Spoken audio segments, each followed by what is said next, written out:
মুজিবরের অবদান তো বেশি ছিলই, এটা এটা এটা এটা সবাই জানে।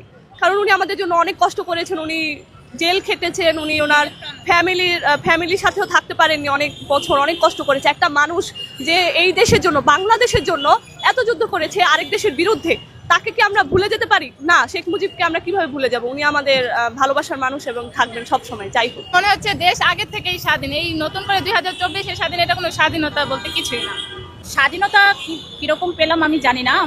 আমরা চাচ্ছি যে যেটা আমাদের মূল স্বাধীনতা সেটাকে আমাদের ধরে রাখতে হবে। 30 লক্ষ মা বোনের শহীদদের বিনিময়, রক্তের বিনিময়ে যে আমরা অর্জিত স্বাধীনতা পেয়েছি সেটাকে ধরে রাখতে হবে। আমাদের এই বিজয়ের মাসে 16ই ডিসেম্বর এটাকে আমরা বারবার উদযাপন করতে চাচ্ছি এবং এটা গণতান্ত্রিক দেশ।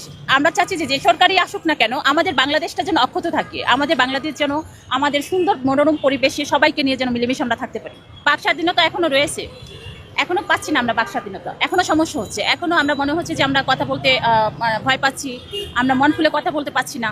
সে যত ঝামেলা হয়ে যাক, দেশের জন্য যারা লড়ে গেছেন তো তাদেরকে তো আমরা ফেলে দিতে পারবো না। ওনাদের অবদান অনেক বেশি ছিল, তো ওনাদেরকে আমরা রেসপেক্ট করব, ওনাদেরকে সম্মান দিবা এবং ওনাদেরকে যতটুকু সম্মান দেওয়া যায় আমরা চেষ্টা করব। আমরা চাইবো না ওনাদের যাতে মান সম্মান কোনোভাবে খোয়া যাক, বা আমরা সুন্দর করে দেশটাকে যাতে গর্বিতভাবে আমাদের দেশ যাতে এগিয়ে যেতে পারে। কারণ শেখ মুজিবর আমরা নিজেরা শুনে এসেছি এবং অনেকে দেখে এসেছে, তো শেখ মুজিবরের অবদান তো বেশি ছিল।